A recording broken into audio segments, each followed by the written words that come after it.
चलिए, हेलो दोस्तों, कैसे हैं आप सब। आशा करता हूं आप सब अच्छे होंगे, स्वस्थ होंगे, मस्त होंगे और आपकी पढ़ाई भी अच्छे से चल रही होगी। दोस्तों, मैं प्रदीप राणा आपके अपने YouTube channel maths by Rana sir में आप सभी का स्वागत करता हूं। दोस्तों, आज हम एसएससी एमटीएस का, जैसे कि आप लोग जान रहे हैं, एसएससी एमटीएस जो सेशन फर्स्ट है उसमें जो मैथमेटिक्स और रीजनिंग का पोर्शन 20-20 क्वेश्चन जो दोनों पार्ट है उसको हम अच्छे से कवर करवा रहे हैं। उसके बारे में हम डिटेल में दो से तीन वीडियो हम ऑलरेडी चैनल पर प्रोवाइड कर चुके हैं कि उसमें माइनस मार्किंग है कि नहीं है और कितने मार्क्स का है, कट ऑफ क्या जाने वाला है, इन सब के बारे में बहुत विस्तृत चर्चा हम अपने चैनल पे ऑलरेडी 2 वीडियो इसके बारे में प्रोवाइड कर चुके हैं। ठीक है। और दोस्तों, उसमें जैसे मैथमेटिक्स का जो 20 क्वेश्चन मैथमेटिक्स आपका आएगा उसको भी हम अच्छे से कवर करवा रहे हैं। उसका भी वीडियो ऑलरेडी आप लोग को मॉर्निंग शिफ्ट में मिल रहा है। और दोस्तों, आज से हम प्रैक्टिस सेट 1 यानी मॉडल पेपर 1 जो एसएससी एमटीएस 2023 जो एग्ज़ाम आप लोग का 2 अप्रैल में होने वाला है, उसमें जो भी मैथमेटिक्स और रीजनिंग का पोर्शन है, उस मैथमेटिक्स और रीजनिंग के पूरे सिलेबस का जो क्वेश्चन है उसका निचोड़ हम आज से प्रैक्टिस सेशन में स्टार्ट कर दिए हैं। ठीक है दोस्तों, जो मैथमेटिक्स में जितने भी पोर्शन आपके दिए गए हैं, चाहे वो होल नंबर हो, इंटीजर हो, फ्रैक्शन हो, और उसके बाद नीचे वहाँ पे दिया गया है time and work, profit and loss है, परसेंटेज है, ठीक है, रेशियो एंड प्रपोर्शन, ये सब जितने भी टॉपिक आपके दिए गए हैं मैथमेटिक्स में, उन सभी टॉपिक से हम लेकर के क्वेश्चन आए हैं।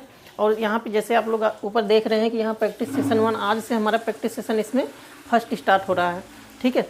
और इस प्रैक्टिस सेशन में दोस्तों हम उसी क्वेश्चन को यहाँ पे इंक्लूड किए हैं जो आपके प्रीवियस ईयर में पूछा गया है, कहीं ना कहीं 2010 में, 2009 में, 2016 में, 2021 में, किसी न किसी एसएससी एमटीएस में आपका पूछा गया है। उसी क्वेश्चन को हम यहाँ पे पुटअप किए हैं। तो उम्मीद करते हैं कि आप लोग चैनल पे बने रहिए और इस प्रैक्टिस सेशन से आप लोग को बहुत ही लाभ मिलने वाला है, क्योंकि इसमें हर टाइप के क्वेश्चन को इंक्लूड किया गया है। ठीक है। और आपके एग्जाम पॉइंट व्यू से ही हर एक क्वेश्चन को रखा गया है। इसमें ऐसा नहीं है कि कहीं से क्वेश्चन उठा कर रख दिया गया है। जो भी क्वेश्चन यहाँ पे दिया गया है, समझ लीजिए कि आप लोग का एक टॉपिक से एक क्वेश्चन उठा के यहाँ पे रखा गया है। तो उम्मीद करते हैं कि अगर आप अच्छे से लास्ट तक बने रहेंगे तो हर एक टॉपिक आप लोग को समझ में आएगा और एग्जाम में बहुत ही हेल्पफुल होगा। ठीक है। तो दोस्तों, अगर चैनल पर आप नए हैं तो चैनल को तुरंत सब्सक्राइब कर लीजिए, लाइक कर दीजिए और अपने दोस्तों के पास शेयर कर दीजिए। और चैनल को अगर सब्सक्राइब किए रहेंगे तो उसका नोटिफिकेशन, हम नेक्स्ट वीडियो कौन सा लाने वाले हैं उसका नोटिफिकेशन आप तक सबसे पहले पहुंच जाएगा और आप जान पाएंगे कि हम कौन सा वीडियो कब अपलोड करते हैं। ठीक है। तो दोस्तों, चैनल पर अगर नए हैं तो चैनल को तुरंत सब्सक्राइब कर दीजिए, लाइक कर दीजिए, अपने दोस्तों के पास शेयर कर दीजिए। ठीक है। तो चलिए, समय को ज़्यादा वेस्ट ना करते हुए आइए डायरेक्ट टॉपिक पे चलते हैं। यहाँ देखिए हम 2 क्वेश्चन लिए हैं ऑलरेडी। दोस्तों, यहाँ पे देखिए, जैसे पहला क्वेश्चन हम लिए हैं आपका, इसी से आप देख लिए होंगे कि आपके टॉपिक में जो है एलसीएम और एचसीएफ, आपका जो मैथमेटिक्स का जो पोर्शन है, उस मैथमेटिक्स के पोर्शन में पहला टॉपिक ही है आपका होल नंबर, इंटीजर, एलसीएम और एचसीएफ। इसका हम वीडियो ऑलरेडी चैनल पर प्रोवाइड कर चुके हैं बहुत ही डिटेल में। तो यहाँ देखिए दोस्तों, जो फर्स्ट क्वेश्चन है, फर्स्ट क्वेश्चन ही देखिए 2.4, 0.36, तथा 72 यानी 72 का मासा कितना होगा। ठीक है। यहाँ पे इसका क्या निकालना है, मासा निकालना है। ध्यान से आप लोग समझिएगा कि इसका मासा निकालना है। तो आप लोग जानते हैं कि सबसे पहले यहाँ देखिए 2.4 को हम क्या लिख सकते हैं। तो 2.4 को अगर हम यहाँ एलसीएम पॉइंट अगर हटाते हैं तो ये हो जाएगा 24/10। 10 से ऊपर गुणा करेंगे, 10 से नीचे गुणा करेंगे तो ऊपर दशमलव खत्म हो जाएगा, 24/10 हो जाएगा। ठीक है। और 0.36 को अगर हम इसमें 100 से गुणा करते हैं तो ऊपर दशमलव खत्म हो जाएगा, नीचे 100 से, मतलब 100 से गुणा इसमें करेंगे, 100 से भाग करेंगे, इस तरह से कि जैसे 0.36 है, अगर इसमें हम 100 से गुणा करते हैं और 100 से भाग करते हैं, देखिए कैंसिल आउट होकर फिर यही आ जाएगा। लेकिन 100 से अगर इसमें गुणा करते हैं तो यहाँ पे ऊपर हो जाएगा 36 और नीचे हो जाएगा 100, और यही चीज़ हम यहाँ पर लिखे हैं। ठीक है। तो देखिए यहाँ पर 36/100 हो गया और 72 तो ऑलरेडी है ही। तो यहाँ देखिए 72 को हम क्या लिख सकते हैं। तो यहाँ 24/10 है और कितना है 36/100 है और कितना है 72 है। 72 को दोस्तों 72/1 लिख सकते हैं, नहीं लिख सकते। अब यहाँ देखिए हम इसको कैंसिल आउट जब करते हैं 2 से अगर काट देंगे तो यहाँ ऊपर 12 हो जाएगा और नीचे कितना हो जाएगा 2 पंचे 10। फिर इसको हम काटते हैं, अगर 4 से काटते हैं, 4 9 36 और यहाँ 25 चौका 100, यहाँ 25 हो जाएगा। 72 तो ऑलरेडी वैसा ही रहेगा। अब देखिए ऊपर कितना बचा है, पहले में बचा है 12/5, यहाँ 12 ऊपर बचा है, नीचे 5, 12/5 और कामा यहाँ ऊपर 9 बचा है और नीचे 25, और ये 72 तो ऑलरेडी है ही। ठीक है। 72 ऑलरेडी है। अब देखिए इसमें मासा निकालना है, तो मासा आप लोग जानते हैं कि जो HCF है तो उसका सूत्र आप लोग एक पढ़े होंगे कि मासा बराबर होता है कि अगर मासा निकालना है तो पहले अगर इस तरह से फ्रैक्शन में कोई दिया गया है तो फ्रैक्शन में मतलब अर्थात भिन्न में अगर दिया गया है तो अगर यहाँ मासा निकालना है तो अंश का हम मासा निकालते हैं। क्या निकालते हैं? अंश का मासा, अंश का मासा और बटे हर का लासा। ठीक, हर का क्या निकालते हैं? लासा निकालते हैं। अब देखिए अंश का मासा कितना हो जाएगा, यहाँ 12 है, यहाँ 9 है, यहाँ 72 है। ठीक है, तो अगर इन तीनों का अगर मासा हम कैसे निकालते हैं तो आप लोग जानते होंगे कि मासा दो तरीके से निकलता है। एक तो इस तरह से कि 2 दूनी 4 तिहाई 12, इसका फैक्टर कर दीजिए, और 9 का क्या करेंगे तो 9 का करेंगे 3 गुणे 3, 3 गुणे 3, और 72 का अगर हमको करना हो 2 दूना 4 दूना 8, 8 3 24, 24 3 72। अब देखिए यहाँ पे किसका जोड़ा बन रहा है, इसमें भी देखिए 3 है, इसमें भी देखिए 3 है, और यहाँ पर भी देखिए 3 है। ठीक है, तो 3 3 का यहाँ पे जोड़ा बन रहा है।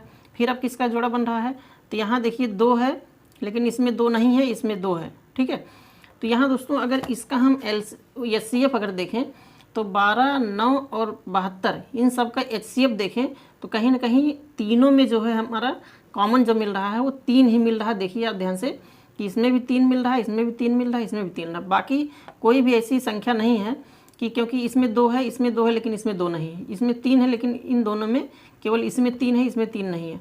तो हम कह सकते हैं कि जो इसका HCF होगा वो कितना होगा, 3।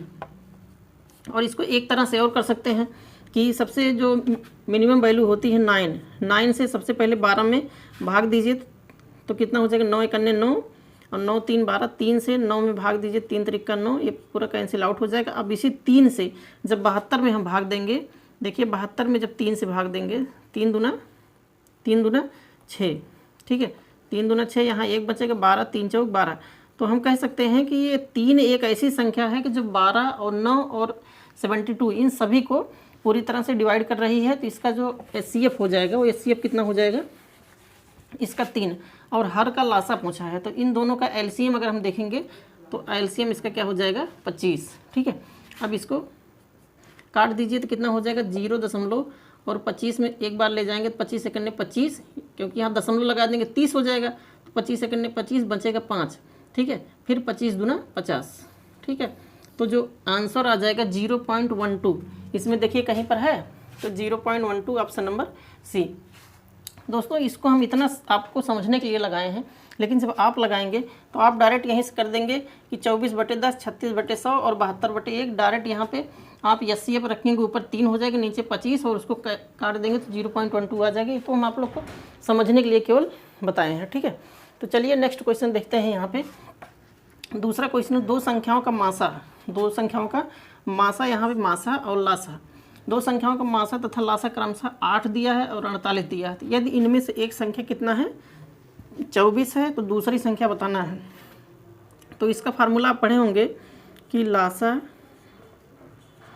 गुणे मासा बराबर पहली संख्या, यही तो पढ़े हैं, पहली संख्या गुणे दूसरी संख्या। बस इसी में वैल्यू रख दीजिए, ठीक है। तो यहाँ LCM लासा यहाँ पे कितना दिया है, देखिए लासा दूसरा वाला है तो लासा यहाँ पे 48 दिया है और मासा यहाँ पे 8 दिया है, बराबर पहली संख्या यहाँ पे दिया है आपको 24, कितना दिया है 24, और दूसरी संख्या निकालना है तो दूसरी संख्या यहाँ पे लिख दीजिए। अब देखिए आप अगर कैंसिल करना चाहें तो यहीं से काट दीजिए कि 24 से करने 24, 24 दूना 48 और 8 को 2 से गुणा करेंगे तो 8 दूना 16, अर्थात जो दूसरी संख्या आ जाएगी, दूसरी संख्या आपकी आ जाएगी वो कितना आ जाएगा 16। ठीक है, तो इसमें ऑप्शन नंबर सी। और दोस्तों ये हम एक चीज़ लिखना भूल गए कि ये पूछा कहाँ गया है, पहला जो पूछा गया है SSC MTS 2009 में, ये जो पहला क्वेश्चन आपका है, ये यहाँ हम रेड पेन से लिख देते हैं कि ये जो पहला क्वेश्चन आप लोग का पूछा गया है ये SSC MTS 2009 में पूछा गया है। ठीक है, SSC MTS 2009 में पूछा गया है। और जो सेकंड क्वेश्चन है ये वाला है, ये आपका पूछा गया है 2010 में, ये आपका SSC 2010 में। ये पूछा गया मतलब प्रीवियस ईयर का ही क्वेश्चन है जो क्वेश्चन हम लेकर के आए हैं, इसलिए हम कह रहे हैं कि जो भी क्वेश्चन हम यहाँ पे सॉल्व करवाएंगे वो कहीं ना कहीं प्रीवियस ईयर से रिलेट करके ही क्वेश्चन को आपको सॉल्व करवाएंगे। ठीक है, तो चलिए दोस्तों स्क्रीनशॉट इसका ले लीजिए, फिर नेक्स्ट क्वेश्चन देखते हैं। ठीक है, तो चलिए देखते हैं नेक्स्ट क्वेश्चन। दोस्तों वीडियो पसंद आ रहा हो तो वीडियो को लाइक कर दीजिए, शेयर कर दीजिए, और अगर चैनल पर नए हैं तो चैनल को तुरंत सब्सक्राइब कर लीजिए, जिससे इसी तरह से आप लोग का अच्छा वीडियो जो भी आए उसका नोटिफिकेशन सबसे पहले आप तक पहुंच जाए और आप जान पाएंगे कौन सी वीडियो लेकर के हम आ रहे हैं। चलिए इसमें नेक्स्ट क्वेश्चन देखते हैं। चलिए दोस्तों देखिए, 2 क्वेश्चन और लिए आप लोग के सामने। यहाँ देखिए, जैसे पहला क्वेश्चन है 7/13, 4/11, 6/17, 3/14 में सबसे छोटी भिन्न बताना है। ठीक है, और ये दोस्तों पूछा कहाँ गया है ये आप लोग को बताएं कि जो तीसरा क्वेश्चन है वो 2016 एसएससी 2016 में ये पूछा गया है, एसएससी 2016 में पूछा गया है। और नेक्स्ट क्वेश्चन जो दिया गया है क्वेश्चन नंबर 4, ये एसएससी 2013 का क्वेश्चन है, ये वाला आप लोग का एसएससी 2013 का क्वेश्चन है। ठीक है, तो ध्यान दीजिएगा आप लोग कि जैसा कि आप लोग यहाँ पे देख रहे हैं भिन्न, यहाँ छोटी भिन्न, अगर भिन्न की बात किया जाए तो आपका फ्रैक्शन का क्वेश्चन है, और फ्रैक्शन क्वेश्चन आप लोग के सिलेबस में है, जो फ्रैक्शन पार्ट है वो आप लोग को सिलेबस में ही है। तो यहाँ देखिए 7/13, 4/11, 6/17, 3/14 में सबसे छोटी भिन्न बताना है। दोस्तों इसको लगाने का 2 तरीका है, एक तो आप इस तरह से लगा सकते हैं कि 7/13 है, इसको 7/13 को यहाँ पे पॉइंट में बदल दीजिए, तो 7/13 कितना हो जाएगा, 0.70 हो जाएगा, 13×5 = 65, 13×5 = 65, 5 70, फिर 13×3 = 39, 13×4 = 52, 3 बार जाएगा। ठीक है, एक तो आप इस तरह से कर सकते हैं, 4/11 है, 4/11 को फिर कर सकते हैं 0.40 हो जाएगा, 11×3 = 33, 33 और 7, 11×6 = 66, इस तरह से हो जाएगा। फिर उसके बाद 6/17, तो 0.1 कितना हो जाएगा, 60 हो जाएगा, 17×4 = 68, 17×3 = 51, 3 बार जाएगा, 51 और 9 90 हो जाएगा, और 17×5 = 85, 17×5 = 85, यही तो होगा। और 3/14 है। ठीक, 3/14 इसको क्या करना है, 0 फिर 30 में भाग दीजिए, 14 दूना 28 और 2 30 20 हो जाएगा, फिर 14 करने 14, 2 अंक तक ले जाइए। अब देखिए इतना करने के बाद, इतना अगर आप करेंगे तो कहीं ना कहीं समय आपका ज़्यादा भी लगेगा और क्वेश्चन भी गलत होगा। कभी कभी ऐसा भी आ जाएगा कि 0.53 यहाँ आ गया, किसी में और भी 0.53 आ गया, तब 2 अंक तक दोनों जब बराबर हो जाए तो फिर हम इन दोनों को एक बार 1 अंक तक और काटते हैं। ठीक है, और इस तरह से यहाँ देखिए छोटी भिन्न पूछा है, तो छोटी भिन्न यहाँ पे देखिए 0.53, 0.36, 0.35 और 0.21, तो यहाँ 3/14 आपका 0.21 सबसे छोटी भिन्न है। तो इतना कर सकते हैं। लेकिन दोस्तों यहाँ पे जो हम मेथड बताने वाले, जो ट्रिक हम बताने वाले हैं, उसमें आपको ये सब करने की बिल्कुल ज़रूरत नहीं, आप यहीं से बता सकते हैं कि कौन सा आंसर इसमें सही होगा। कैसे, जैसे यहाँ पे देखिए 7/13 दिया है, 7/13 दिया है, और 4/11 दिया है, और 6/17 दिया है, और 3/14 दिया है। बस इसी में आप आंसर निकाल लीजिए, इसके नीचे एक लाइन भी आपको लिखने की ज़रूरत नहीं है। सबसे छोटी भिन्न पूछा है तो इसको तिरछा एक दूसरे से गुणा कीजिए, 13×4 = 52, यहाँ देखिए 52 हो रहा है, और 11×7 = 77, देखिए 77 ज़्यादा हो रहा है, और हमको छोटी भिन्न निकालना है। छोटी भिन्न अगर निकालना है तो छोटी संख्या हमको लेना है, बड़ी संख्या को कैंसिल कर देना है। 13×4 यहाँ 52 हो रहा है, 11×7 = 77, यहाँ 77 हो रहा है, यहाँ 52 हो रहा है, तो 52 छोटा है और छोटी संख्या लेना है, यहाँ 77 है तो 77 को यहीं पे काट दीजिए। ठीक, फिर आगे बढ़िए, 11×6 = 66 हो रहा है, 17×4 = 68, तो ये देखिए 68 हो रहा है, 66 हो रहा है, तो ये 68 ज़्यादा है, 66 कम है। ठीक है, तो इसको लीजिए छोटे वाले को, और फिर 17×3 = 51, यहाँ देखिए 51 हो रहा है, और 14×6 = 84, ये देखिए 84 ज़्यादा है, 51 कम है, और कम वाले को ही हमको लेना है, जिसको काट दीजिए, यही हमारा आंसर हो जाएगा 3/14। ठीक है, ये आंसर हो गया। तो दोस्तों इस टाइप का अगर कोई भी क्वेश्चन रहे आपको, आप देखते ही आंसर लगा सकते हैं, बस एक लाइन में ही इसको तिरछा गुणा कीजिए। अगर बड़ी संख्या पूछी है तो छोटी संख्या को काटते जाइए, बड़ी संख्या को लेते जाइए। लेकिन यहाँ पे छोटी संख्या, छोटी भिन्न पूछा है, तो जब छोटी पूछा है तो हमको बड़ी वाले को कैंसिल करना है, छोटे वाले को लेना है, जो छोटे वाला लास्ट में बचेगा वही हमारा आंसर हो जाएगा। ठीक है, आई होप आप लोग को अच्छे से समझ में आ रहा होगा। देखिए नेक्स्ट क्वेश्चन, यहाँ क्वेश्चन नंबर 4 है, दिया है यदि भिन्न 5/11, 7/11, 3/13, 5/9 को आरोही क्रम में लिखें तो तीसरे स्थान पर कौन सी संख्या होगी। दोस्तों आज का जो ट्रेंडिंग का क्वेश्चन है इसी तरह से क्वेश्चन आप लोग का आ रहा है कि उसमें थोड़ा वो समय भी लेगा, लेकिन अगर ट्रिक और बेसिक आप दोनों समझेंगे तो क्वेश्चन को आसानी से आप सॉल्व कर सकते हैं। तो यहाँ देखिए 5/11 है, 5/11। अब देखिए इसमें छोटी संख्या और बड़ी संख्या नहीं पूछा, इसको ये पूछा है कि आरोही क्रम में लिखना है। तो ऐसे तो हम बता नहीं सकते कि आरोही क्रम में कैसे इसको लिखेंगे, तो इसको हमको पॉइंट बदलना पड़ेगा। तो यहाँ 0 यहाँ 50 हो जाएगा, 11 चौक 44, 6 50, फिर 11 5 55, ये आ गया। और दूसरा कितना है 7/11। अब देखिए यहाँ 0.7/11 है, तो यहाँ 70 हो जाएगा, तो 11 6 66, 66 और 4 70 40 हो जाएगा, 11 3 33, 2 अंक तक लीजिए अभी। फिर उसके बाद 3/13 दिख रहा है, 3/13। अब देखिए 0.30 हो जाएगा, तो 13 दूनाई 26, 26 और 4 30, फिर 13 3 39, और उसके बाद 5/9 बचा है, 5/9। इसको करिए कितना आ जाएगा, 0.50 हो जाएगा, 9 6 54, ज़्यादा हो जाएगा तो 9 5 45, 5 बार लीजिए तो 50 हो जाएगा, फिर 9 5 45। अब देखिए इसमें आरोही क्रम में आपको लिखना है, किस क्रम में, आरोही क्रम में लिखना है। तो आरोही क्रम का आप लोग जानते हैं कि आरोही का मतलब होता है बढ़ते क्रम में, अवरोही का मतलब घटते क्रम में। तो यहाँ पे आरोही लिखना है, आरोही क्रम का मतलब बढ़ते क्रम में। तो जो सबसे छोटी संख्या उसको पहले लिखिए, फिर उससे बड़ी, फिर उससे बड़ी, फिर उससे बड़ी, और जो सबसे बड़ी उसको लास्ट में लिखना है, ठीक है। तो यहाँ जब हम आरोही क्रम में लिखेंगे, किस क्रम में, आरोही क्रम में हम लिखेंगे, तो सबसे छोटी संख्या यहाँ पे कौन सी है, 0.22, 0.23। फिर उसके बाद इससे बड़ी संख्या कौन सी है, यहाँ इससे बड़ी 2 के बाद यहाँ देखिए 0.45, 0.45। फिर इससे बड़ी कौन सी संख्या है, ये देखिए 0.55, 0.55। फिर इससे बड़ी कौन सी है, 0.63, 0.63। अब देखिए दोस्तों कि 0.3 यहाँ सबसे छोटी है, फिर उससे बड़ा ये है, उससे बड़ा ये है, उससे बड़ा ये है। और हमको पूछा क्या है, यहाँ पे ये क्वेश्चन पूछा है कि तीसरे स्थान पर कौन सी संख्या होगी। अगर इसको आरोही क्रम में लिखें तो आरोही क्रम में लिखने के बाद इसमें तीसरे अंक पे कौन सा अंक होगा, कौन सी संख्या होगी। तो ये देखिए पहला है, ये दूसरा है और ये तीसरा है, और तीसरे स्थान पे कौन क्या आ रहा है, 0.55। तो 0.55 तीसरे स्थान पे आ रहा है, और 0.55 किसका मान है, तो यहाँ देखिए 0.55 किसका मान है, 5/9 का। तो तीसरे स्थान पर हमारे यही 0.5 अर्थात 5/9, और इसमें ऑप्शन नंबर फर्स्ट ही आप लोग का सही हो जाएगा, ठीक है। तो दोस्तों इस टाइप का अगर क्वेश्चन आए कि आरोही क्रम या अवरोही क्रम में लिखना हो, तो आरोही मतलब बढ़ते क्रम में लिख करके, और उसके बाद उसमें देख लीजिए कौन सी संख्या आ रही है, तीसरे नंबर या चौथे नंबर, जो भी क्वेश्चन पूछे उसको देख करके फिर इससे रिलेट करके आंसर आप डायरेक्ट टिक कर सकते हैं, ठीक है। तो चलिए इसका स्क्रीनशॉट ले लीजिए, फिर नेक्स्ट क्वेश्चन देखते हैं आगे, ठीक है। चलिए दोस्तों देखिए नेक्स्ट क्वेश्चन,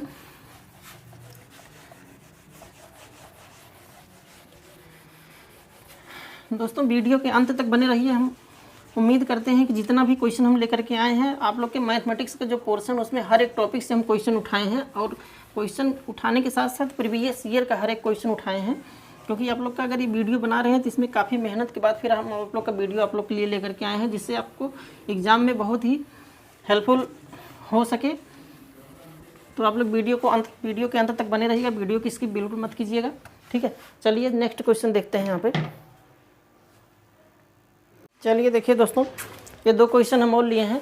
इसमें देखिए आपका पहला क्वेश्चन जो क्वेश्चन नंबर 5 है, वर्ग तथा वर्गमूल से है, और सेकंड क्वेश्चन आप लोग का परसेंटेज से है। आप लोग को जैसा कि आप लोग सिलेबस में है, यहाँ पे वर्ग तथा वर्गमूल भी है आप लोग के सिलेबस में, और प्लस यहाँ पे परसेंटेज का भी जो रेशियो एंड प्रपोर्शन वाला क्वेश्चन है उसका भी आप लोग के सिलेबस में ये भी है। तो यहाँ देखिए पूछा 81 का वर्ग तथा वर्गमूल। दोस्तों इसके पहले आप लोग वर्ग और वर्गमूल किस तरह से निकाल रहे थे, उसको आप लोग कुछ समय के लिए दरकिनार करके आप लोग समझिए कि 81 हो या कोई भी बड़ी संख्या, कितनी भी बड़ी संख्या हो, उसका वर्ग तथा वर्गमूल दोनों कैसे निकालते हैं। तो यहाँ एक तो पहले वर्ग पूछा, दूसरा वर्गमूल पूछा है। तो अगर आप 81 का वर्ग का मतलब होता है, जैसे आप लोग जानते हैं कि इसका वर्ग, तो अगर इसको हम 81 गुणे 81 करते हैं, ठीक है, इस तरह से 81 गुणे 81 करेंगे, ऊपर नीचे करके इसको करेंगे, तो कहीं ना कहीं 30 से 40 सेकंड आप लोग का आराम से लग जाएगा।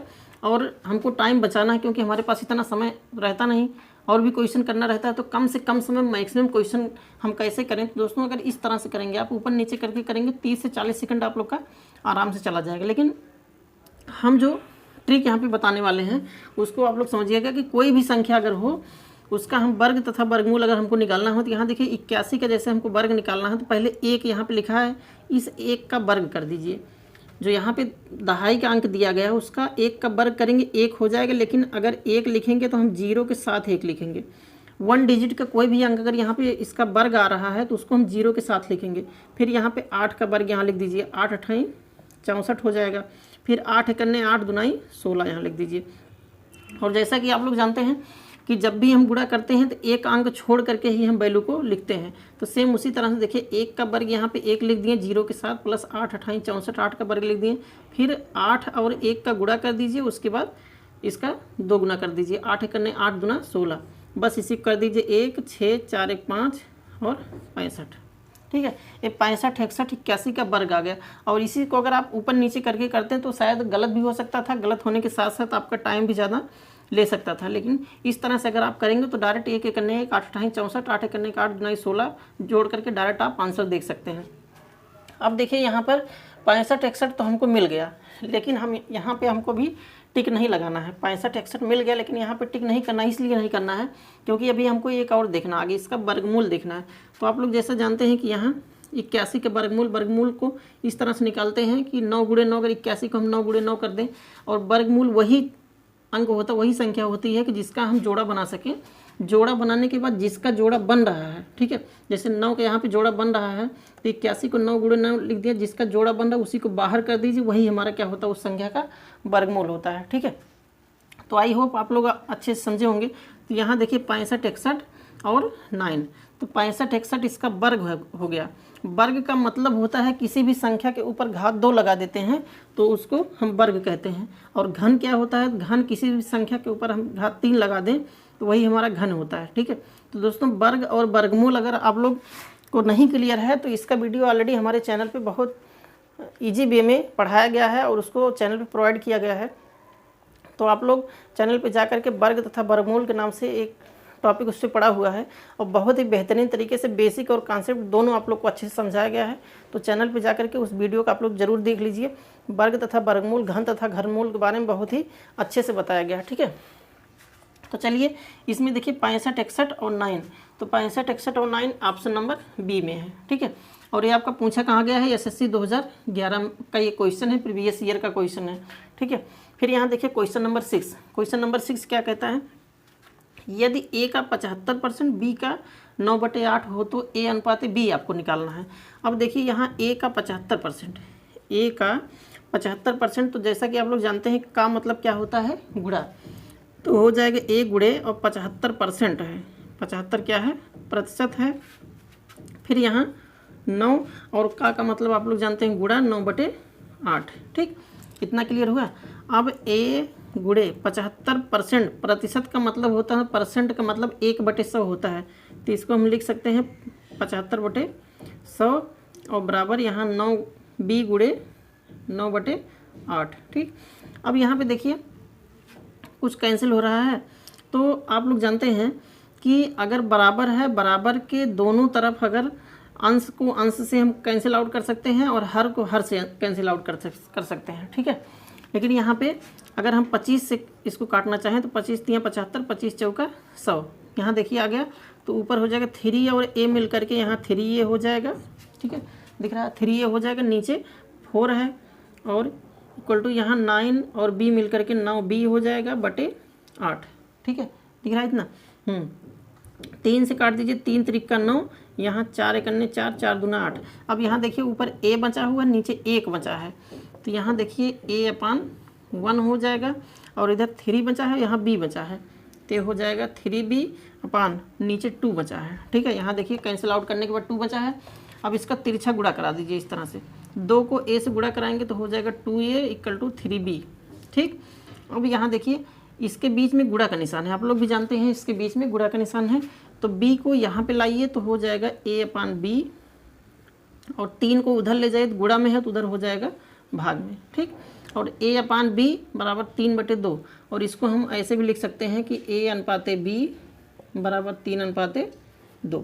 ठीक है, तो जो आंसर हो जाएगा आपका वो हो जाएगा 3:2। यहाँ पे 3:2 ऑप्शन नंबर सी यहाँ पे। ठीक है, तो ऑप्शन नंबर सी यहाँ पे 3:2 है। ठीक है, तो 3:2 आपका यहाँ पे हो जाएगा, ऑप्शन नंबर सी यहाँ पे सही है।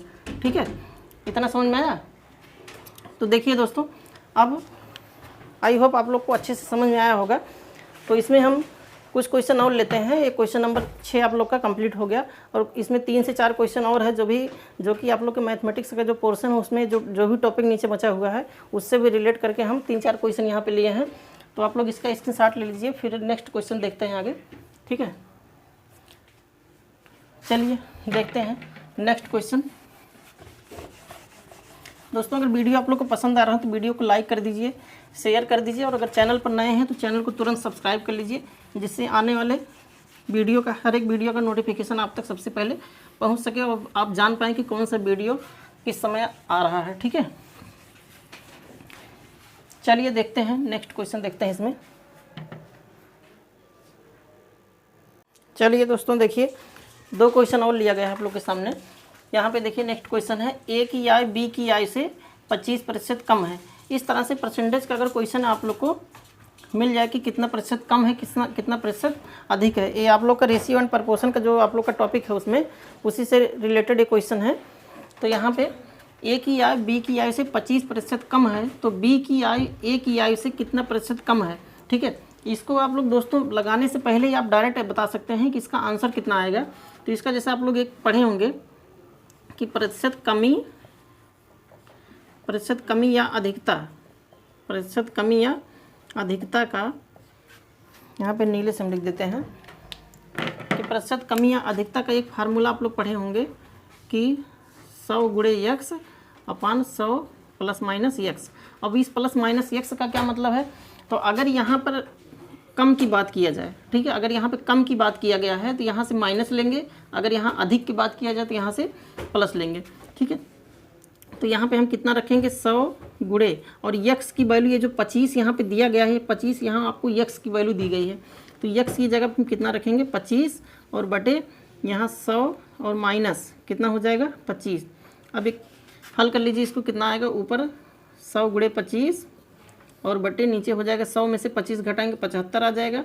25 से करने 25, 25 3 75, ये आ जाएगा 100/3, और 100/3 को हम क्या लिख सकते हैं कि 33 सही 1/3। ठीक है, यहाँ पे क्या लिख सकते हैं, दिख रहा है, हाँ, यहाँ देखिए इसको लिख सकते हैं 100/3 को 33 सही 1/3। तो जो आंसर आएगा, जो बी की आय ए की आय से कितना प्रतिशत अधिक है, तो कितना प्रतिशत अधिक है, तो 33 सही 1/2। ठीक है, 33 सही 1/2 है ये। ठीक, 33 सही 1/3। ठीक है, तो आंसर आपका कौन सा हो जाएगा, ऑप्शन नंबर बी यहाँ पर आपका सही हो जाएगा। ठीक है, इतना क्लियर हुआ।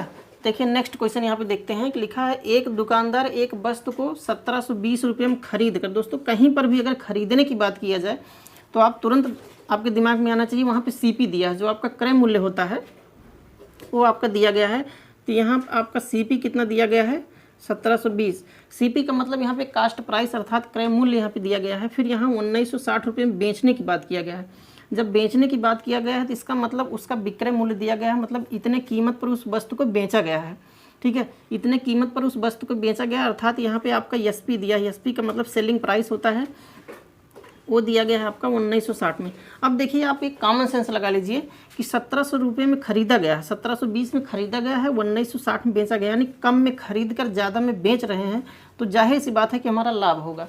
ठीक है, तो लाभ होगा, तो लाभ कितने का होगा, तो यहाँ लिख लीजिए लाभ बराबर जो विक्रय मूल्य 1960 है उसमें से 1720 अगर हम माइनस कर देते हैं तो यहाँ कितना बचेगा, तो यहाँ देखिए 0 में से 0 घटाएं 0, यहाँ 6 है, 6 में से 2 घटाएंगे 4 हो जाएगा, 9 में से 7 घटाएं 2। ठीक, ये 240 आ गया।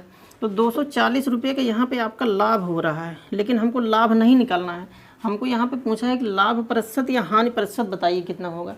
तो लाभ परसेंटेज और हानि परसेंटेज अगर पूछ रहा है तो लाभ हमको पता है, यहाँ सीपी पता है, क्रय मूल्य पता है, तो लाभ प्रतिशत निकाल लीजिए। तो लाभ प्रतिशत आप लोग जानते हैं कि होता है लाभ गुणे 100 और बटे क्रय मूल्य। क्रय मूल्य का मतलब सीपी।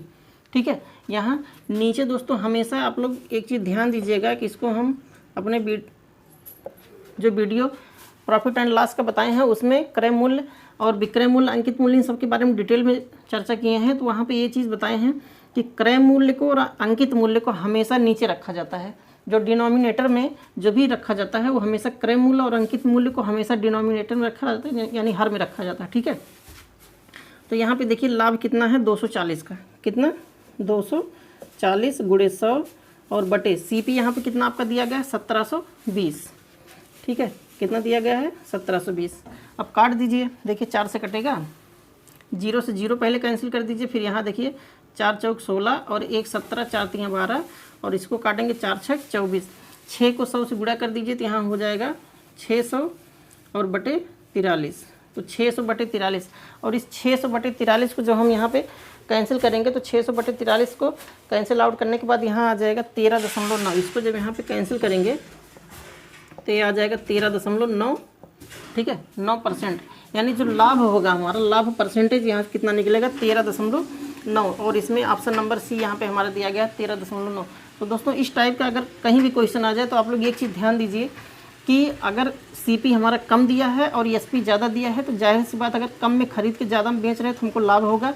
और लाभ अगर निकल गया तो लाभ परसेंटेज जब भी निकालते हैं तो लाभ गुणे 100 को ऊपर करते हैं और नीचे क्रय मूल्य। किसी भी क्वेश्चन को सॉल्व करते समय इतना ध्यान दीजिएगा कि जो CP हमारा होता है, CP और जो अंकित मूल्य, ठीक है, अंकित मूल्य जिसको RP कहते हैं, RP का मतलब रिटेल प्राइस, और रिटेल प्राइस और CP इन दोनों को हमेशा हम नीचे रखते हैं। ठीक है, और नीचे रख करके क्वेश्चन सॉल्व करते हैं, आसानी से क्वेश्चन सॉल्व हो जाता है। ठीक है, तो आई होप ये आप लोग को अच्छे से समझ में आया होगा। तो चलिए इसका स्क्रीनशॉट ले लीजिए, फिर देखते हैं नेक्स्ट क्वेश्चन। ठीक है, देखिए, चलिए दोस्तों, इसमें लास्ट का 2 क्वेश्चन और बचा है, क्योंकि जितने भी मॉडल पेपर हम जितने भी प्रैक्टिस सेट आप लोग करवाएंगे वो 10 से 12 क्वेश्चन ऐसे ही करवाएंगे। और जो भी क्वेश्चन लेंगे आप लोग का प्रीवियस ईयर का ही क्वेश्चन लेंगे, जिससे आप लोग को एग्ज़ाम में अधिक से अधिक आप लोग के लिए हेल्पफुल हो सके। चलिए देखते हैं नेक्स्ट क्वेश्चन, देखते हैं दोस्तों।